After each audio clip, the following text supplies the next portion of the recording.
Hi, welcome to சாண்டோவர்ஸ். நான் சாண்டோ. இன்னைக்கு நம்ம பார்க்க போறது வந்துட்டு 9 ஷாக்கிங் எலெக்ஷன் ரிசல்ட்ஸ் இன் தமிழ்நாடு. அதாவது தமிழ்நாடு ஹிஸ்டரியில கொஞ்சம் கூட நினைச்சு பார்க்க முடியாத மாதிரி நிறைய அரசியல் திருப்பங்கள்லாம் நடந்திருக்கு. நிறைய ஷாக்கிங் எலெக்ஷன் ரிசல்ட்ஸ்லாம் வந்திருக்கு. அந்த மாதிரியான 9 ரிசல்ட்ஸ் தான் இன்னைக்கு நம்ம பார்க்க போறோம். வாங்க. Number 1, 1967 election. கிட்டத்தட்ட இண்டிபெண்டன்ஸ்ல இருந்து 1967 வரைக்கும் ஆல்மோஸ்ட் 20 இயர்ஸ் ரூல் பண்ண ஒரு பார்ட்டியை இந்த எலெக்ஷன்ல தோக்கடிக்கிறாங்க. ரூல் பண்ணிட்டு இருந்த பார்ட்டி எதுன்னா Indian National Congress, CM Bhaktavatsalam. ஆப்போசிஷன்ல யார் இருக்காங்கன்னா அண்ணாதுரையோட டிஎம்கே பார்ட்டி. யாரும் கொஞ்சம் கூட எதிர்பார்க்காத மாதிரி அந்த எலெக்ஷனை டிஎம்கே வின் பண்ணிடுறாங்க. ஏன்னா அப்பெல்லாம் இந்தியானா காங்கிரஸ் தான், தமிழ்நாடுனா காங்கிரஸ் தான். அந்த மாதிரியான ஒரு செட்டப் இருந்த டைம். காங்கிரஸ் தோக்கும்லாம் கனவுல கூட யாரும் நினைச்சு பார்க்க மாட்டாங்க. ஆனா அதெல்லாம் பீட் பண்ணி ஒரு கட்சி காங்கிரஸை தோக்கடிச்சிருக்காங்க. இதுக்கு பெரிய இம்பாக்டா இருந்தது ஆன்டி ஹிந்தி ப்ரொடெஸ்ட்னே சொல்லலாம். அந்த டைம்ல ஹிந்தி திணிப்புக்கு எதிராக டிஎம்கே நிறைய போராட்டங்கள் பண்ணி அது ஒரு பெரிய இம்பாக்ட்ஃபுல்லா கிரியேட் பண்ணிட்டாங்க. நிஜமா சொல்லணும்னா அப்போ டிராவிடியன் ஐடென்டிட்டி அப்படின்னு சொல்றத விட தமிழ் ஐடென்டிட்டின்னு தான் அவங்க நிறைய பேசியிருக்காங்க ஹிந்தியை அப்போஸ் பண்றதுக்காக. ஆக்சுவலி 1967 அவங்க ஜெயிச்சது வெறும் ஜஸ்ட் எலெக்ஷன் வின் மட்டும் கிடையாது, ஒரு பெரிய ரெவல்யூஷனே சொல்லலாம். யோசிச்சு பாருங்க, இண்டிபெண்டன்ஸ்ல இருந்து கிட்டத்தட்ட 20 வருஷம் ஆட்சி பண்ணிட்டு இருந்த ஒரு கட்சியை ஒரு சிங்கிள் ஐடியாலஜில டிஎம்கே பீட் பண்ணிருக்காங்க. இன்னைக்கு அவங்க ஒன்னா இருக்கலாம், ஒரே கூட்டணியில இருக்கலாம், எப்படி வேணா இருக்கலாம். பட் அன்னைக்கு அது ஒரு ரெவல்யூஷன். தமிழ்நாடு பாலிடிக்ஸ்குள்ள டிஎம்கேயோட அபிஷியல் என்ட்ரி அதுதான். Number 2, 1977 election. ரூலிங் பார்ட்டி யாருன்னு எல்லாருக்கும் தெரியும், டிஎம்கே. சிஎம் கருணாநிதி. அப்போ கருணாநிதிக்கும் டிஎம்கேக்கும் பெரிய சப்போர்ட்டா இருந்தது எம்ஜிஆர். சும்மா அந்த எலெக்ஷன் டைம்ல மட்டும் இல்ல, 1950s இருந்து டிஎம்கே பண்ண எக்கச்சக்க போராட்டத்துக்கு அவர் எப்பவுமே சப்போர்ட்டிவா இருந்திருக்காரு.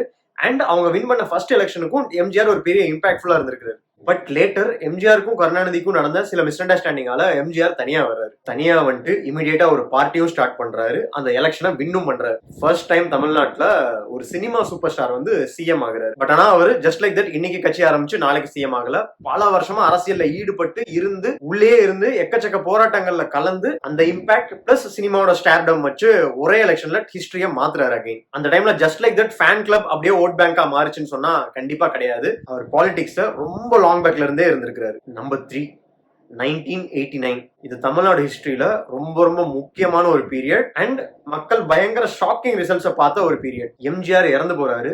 ஏடிஎம்கே கட்சிக்குள்ளேயே நிறைய ப்ராப்ளம்ஸ் வருது. அவங்களுக்குள்ளேயே நிறைய பேர் பிரிகிறாங்க. அடுத்து எம்ஜிஆரோட சீட் யாருக்கு அப்படிங்கறதுல பெரிய கன்ஃபியூஷன் வருது. இந்த கன்ஃபியூஷன் நடந்துட்டு இருக்கிற அந்த ஒரு பீரியட்ல மறுபடியும் கருணாநிதி சிஎம் ஆகுறாரு. அவ்வளவுதான், இதோட ஏடிஎம்கே முடிஞ்சது. இனிமே தமிழ்நாடுனா டிஎம்கே தான் அப்படின்னு நினைச்சிட்டு இருக்கும் போது ஒரு மிகப்பெரிய ரைவல் உருவாகி வர்றாங்க. யாருன்னா ஜெயலலிதா. தமிழ்நாடு பொலிட்டிக்கல் ஹிஸ்டரியில உமனோட கான்ட்ரிபியூஷன் அங்கங்க இருந்தாலும் இந்த லெவல்ல பெருசா வர்றது இதுதான் ஃபர்ஸ்ட் டைம். ஆக்சுவலி இது தமிழ்நாடு பொலிட்டிக்கல் ஹிஸ்டரியோட பிகினிங் ஆஃப் கேம் ஆஃப் த்ரோன்ஸ்னே சொல்லலாம். நம்பர் 4, 1989 இந்த கன்ஃபியூஷனுக்கெல்லாம் அப்புறம் 1991 election. Ruling party DMK, CM Karunanidhi. ADMK led by Jayalalithaa, MGR கிடையாது. சோ மக்கள் நிஜமாவே யாருக்கு ஓட்டு போடுவாங்கன்றது யாருக்குமே கணிக்க முடியல. எக்ஸ்பீரியன்ஸான ஸ்ட்ராங்கான லீடர் அந்த டைம்லன்னு பார்த்தா கருணாநிதி தான். ஜெயலலிதா ஃபேஸுக்காக மட்டும் அவங்களுக்கு ஓட்டு போடுவாங்களான்றது கண்டிப்பா சொல்ல முடியாது. ஏன்னா எம்ஜிஆர் பொலிட்டிக்கல்ல அவ்வளோ இன்வால்வ் ஆயிருந்திருக்காரு அண்ட் மக்களுக்கும் நிறைய பண்ணிருக்காரு. அந்த ரீசனால மட்டும்தான் அவர் பாலிடிக்ஸ்குள்ள ஜெயிக்கவும் முடிஞ்சது. பட் அதே இது ஜெயலலிதாக்கும் நடக்குமான்னு சொல்லவே முடியாது. ஒருவேளை அது நடக்கலன்னா ஏடிஎம்கே பார்ட்டியே அதோட வேனிஷ் ஆகிறதுக்கான சான்சஸும் ரொம்ப அதிகமா இருந்துச்சு. பட் செம்ம ஷாக்கிங்கா என்ன நடக்குதுன்னா, ராஜீவ் காந்தி ஒரு பாம்பு பிளாஸ்ட்ல கொல்லப்படுறாரு. காங்கிரஸ் டிஎம்கேல இருந்து விலகி ஏஐடிஎம்கே கூட அலையன்ஸ் வச்சுக்கிறாங்க. எம்ஜிஆர் இறந்தப்போ ஜெயலலிதாக்கு பர்சனலா என்ன நடந்துச்சுன்னு நம்ம எல்லாருக்கும் நல்லாவே தெரியும். இந்த ரெண்டு சிம்பத்தியும் பயங்கரமா இம்பாக்ட்ஃபுல் ஆகி கிட்டத்தட்ட டிஎம்கே ஸ்வைப் அவுட் ஆன மாதிரி அவங்க எலெக்ஷனை ஜெயிக்கிறாங்க. டிஎம்கே மறுபடியும் அதல பாதாளம். டிஎம்கேக்கு இது உண்மையிலுமே செம்ம ஷாக்கிங். Number 5, 1996 election. 91ல தோத்ததுக்கு அப்புறம் டிஎம்கே நல்லாவே முழிச்சுக்கிட்டாங்கன்னு சொல்லலாம். பயங்கரமா கிரவுண்ட் ஒர்க் பண்ணி அவங்களோட ஒரே இன்டென்ஷன் எப்படியாவது மெஜாரிட்டி சீட் வாங்கி ஜெயிச்சிடணும் அப்படிங்கிறது மட்டும் தான். பயங்கரமா கிரவுண்ட் ஒர்க் பண்றாங்க. எவ்வளவு முடியுமோ அவ்வளவு அலையன்சஸ் வச்சுக்கிறாங்க. அந்த எலெக்ஷனோட ரிசல்ட் சத்தியமா என்னாலையும் நம்ப முடியல. போன எலெக்ஷன்ல அதல பாதாளத்துக்கு போன டிஎம்கே இந்த வருஷம் பயங்கரமா ஜெயிக்கிறாங்க.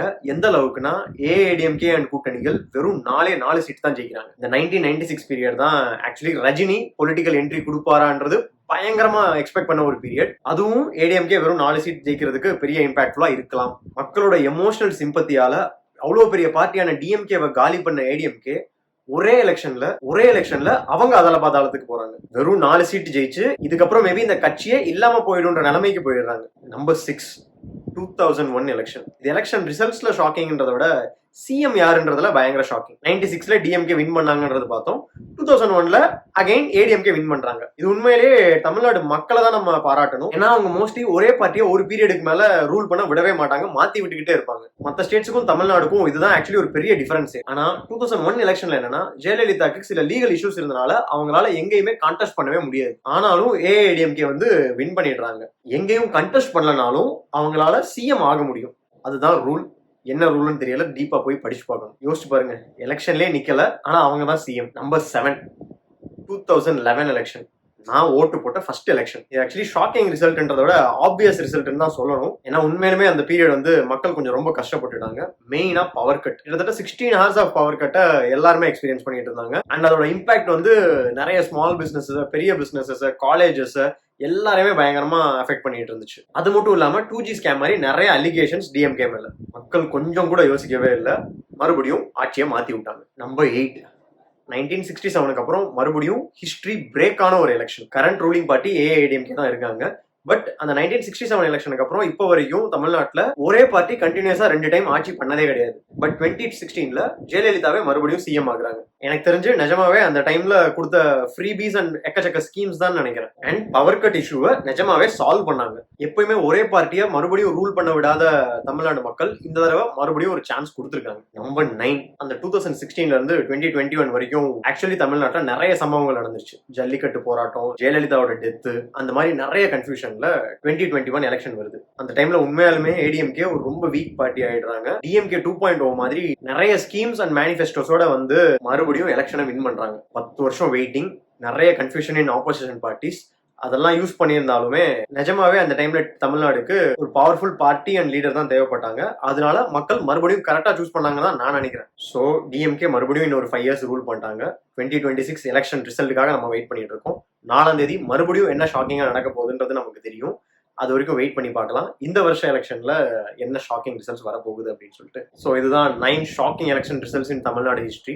அண்ட் ஒரு சின்ன டிஸ்க்ளைமர், இந்த வீடியோல நான் ஹிஸ்டரியில நடந்ததான் பேசியிருக்கேன். நான் டெஃபினட்டா எந்த பர்டிகுலர் பார்ட்டிக்கும் சப்போர்ட்டிவும் கிடையாது, அப்போசிவும் கிடையாது. ஸோ யாருக்கும் ஃபேவரபிளாவோ இல்ல அவங்க எதிர்த்து அவங்களை டார்கெட் பண்ணியோ இந்த வீடியோல பேசணும் அப்படிங்கிறது என்னோட இன்டென்ஷன்ஸ் கிடையாது.